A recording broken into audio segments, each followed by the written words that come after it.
parler de la réglementation en matière de vidéosurveillance. On est un petit peu dans la sécurité. Donc on continue dans cette veine avec vous, Franck Auger-Gersma. Vous êtes avocat au barreau de Nantes. On va parler donc de la vidéosurveillance, notamment dans l'espace public. En Loire-Atlantique, Nantes est équipée depuis mi-avril. Rezé et Vertou le seront à l'automne. On va commencer d'abord par le lieu de travail. Prenons l'exemple de ce restaurateur en 2011 qui a installé une caméra pour surprendre son employé à voler. In fine, c'est lui qui a perdu car les preuves n'étaient pas recevables puisqu'elles avaient été récoltées de façon illicite. Tout à fait. Donc la question qui peut se poser, c'est est-ce qu'on peut filmer ses salariés sur le temps de travail? La CNIL est un acteur qui, depuis la mise en place du règlement sur la protection des données personnelles, le RGPD dont on a beaucoup entendu en début d'année, devient une force de contrôle extrêmement importante. Oui, on peut mettre des caméras de surveillance sur un lieu de travail, mais contrairement à ce qu'on peut penser, on ne filme pas les postes de travail. On va filmer les accès de circulation, les accès à entrée de bâtiments, les zones de sortie de secours, ce genre de choses. On ne peut pas filmer les postes de travail, sauf dans des conditions très particulières, un entrepôt dans lequel on a des valeurs qui sont entreposées, ou éventuellement une caisse dans un supermarché. Mais encore, la CNIL précise qu'on doit filmer, enfin l'angle de la caméra doit filmer plus la caisse que le salarié en tant que tel. Là, pour le coup, c'était le cas de ce restaurateur. Il avait placé la caméra au-dessus de la caisse. Il explique qu'il avait des doutes quant à cet employé. Il place vraiment la caméra. Mais il les avait prévenus, mais il n'avait pas signé de... Oui, parce que l'information au salarié doit être infiniment plus importante qu'une simple affichage attention, vous êtes filmé ou zone sous vidéoprotection. C'est une information qui doit être salarié par salarié. Avant toute mise en place d'un système de vidéosurveillance dans l'entreprise, les représentants du personnel doivent être consultés. Alors, ça n'est qu'une consultation, ils émettent un avis. Et les salariés doivent être individuellement, soit lorsque le système est mis en place, soit à la signature des contrats de travail. Donc, il y a une information individuelle qui doit être faite à ce stade-là. Mais encore une fois, l'idée, c'est qu'on ne peut pas tout filmer au sein de l'entreprise. Et la CNIL, au fur et à mesure de son intervention, vient poser de plus en plus de jurisprudence disant « ça, c'est autorisé, ça l'est pas, un excédent de caméra, c'est pas nécessaire, le son n'est pas nécessaire non plus, et la protection de la vie privée, par exemple les zones de repos, les zones de sanitaires, les toilettes, ce genre de choses, la caméra sur la caméra café, par exemple, ça n'est pas possible non plus. Oui. Donc la CNIL intervient de plus en plus, et le salarié devient une sorte de vigie en fait, qui peut intervenir, non pas qu'il ait un accès direct aux vidéos parce que c'est pas le seul à être filmé et donc les autres salariés ont aussi droit à la protection de leur vie privée, donc tout le monde ne peut pas visionner les images et c'est le chef d'entreprise. Du coup, un employé peut refuser d'être filmé? Théoriquement, non, en fait. Tout étant basé sur l'application du contrat de travail, on l'informe.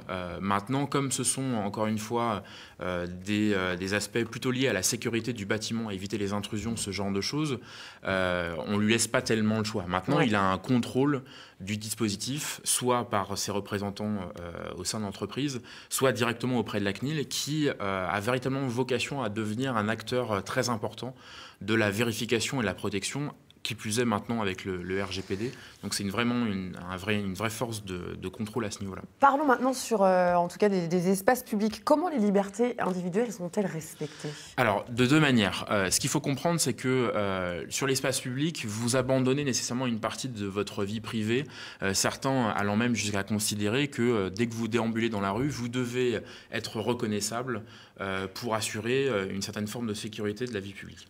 Maintenant, une municipalité, une mairie, par exemple Nantes, ne peut pas comme ça du jour au lendemain décider de la mise en place d'un système de vidéosurveillance, même sur l'espace public. Elle doit déposer un dossier auprès de la préfecture pour vérifier dans quelles conditions est-ce que ça intervient. Donc ça, c'est le premier garde-fou sur les libertés individuelles. Le deuxième, c'est le temps de conservation des données, qui est finalement assez réduit, c'est 1 mois. Passé ce délai d'1 mois, tout est remis à zéro et tout est effacé.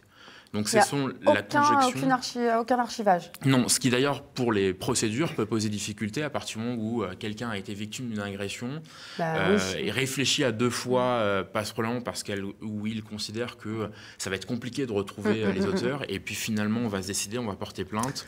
Le temps que le bon service soit saisi de la question, le délai d'1 mois peut effectivement être écoulé et les images perdues. Est-ce qu'on peut disposer d'un droit accès à ces images? Même chose que pour les salariés, non. Là, un citoyen lambda ne peut pas se présenter à la mairie de Nantes et dire « Bonjour, j'étais à tel endroit à telle heure, est-ce que je peux avoir les vidéos de mon parcours ?» Ou un patron dont le salarié était en congé, c'est pas ça, c'est absolument pas possible. Non, en fait, tout simplement parce qu'il y a toujours la notion de protection des autres personnes qui peuvent y apparaître. Donc c'est très réglementé, seule la police, les magistrats, notamment du parquet, peuvent avoir accès à ces vidéos-là. Elles ne sont pas diffusables en tant que telles, toujours pour protéger la vie privée des autres personnes qui déambulent dans la ville. Forcément, tout ce que vous nous dites là nous amène à la question finale, c'est la vidéosurveillance est-elle vraiment utile in fine? Alors ça, c'est effectivement la grande question. La vidéosurveillance, depuis les années 2000, c'est quelque chose qui est extrêmement mis en avant pour la protection des citoyens. C'est un des dispositifs qui est le plus facilement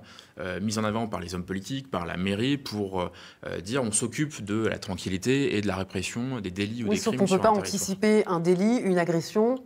Enfin, techniquement, c'est un des critères qui est avancé. On explique assez souvent qu'il y a deux possibilités. Un, la prévention. Deux, la répression. La prévention, oui, mais ça implique qu'on communique sur la vidéosurveillance. Je suis venu en bus ce matin, effectivement, quand vous montez dans le bus, il y a une petite affichette en disant « le bus est placé sous vidéosurveillance ». On commence à le savoir, on le pressent. Mais dire que telle place dans Nantes ou tel carrefour est placé sous vidéosurveillance ou tel parking municipal, c'est assez compliqué. Donc, ça ne peut fonctionner que si, effectivement, il y a une communication qui est faite ou si vous repérez les caméras. Le deuxième point par rapport à cette prévention, c'est que bien souvent, on observe que ça ne fait que déplacer un certain nombre de choses. Je pense par exemple à un trafic de stupéfiants. Oui, dès qu'on va commencer à avoir les premières interpellations par rapport à ça, les gens vont finalement découvrir et vont probablement se déplacer. Donc ça ne fait que pousser les faits ou les infractions commises à un autre endroit. Le deuxième aspect, c'est l'aspect répression.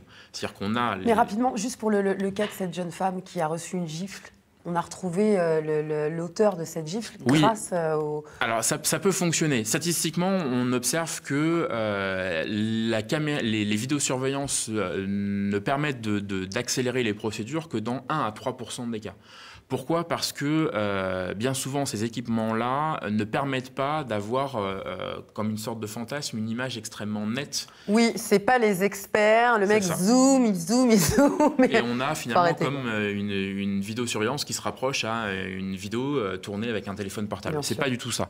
Donc, il y a déjà un premier filtre qui fait que dans très peu de cas, on arrive à distinguer, ne serait-ce que des traits du visage. Souvent, c'est des ombres. Les caméras sont assez rarement en couleur. Donc, on n'a pas de définition de vêtements. C'est plus ou moins sombre, c'est plus ou moins grand, etc.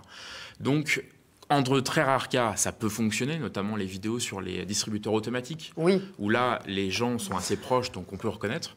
Le reste, cette caméra, elle peut être utile pour voir en fait les mouvements, comment la scène s'articule. Il y a eu un procès à Nantes suite à un décès au hangar à bananes, dans lequel on n'a pas pu identifier précisément les gens, mais on a pu voir les différents mouvements et mieux comprendre comment les choses se sont passées.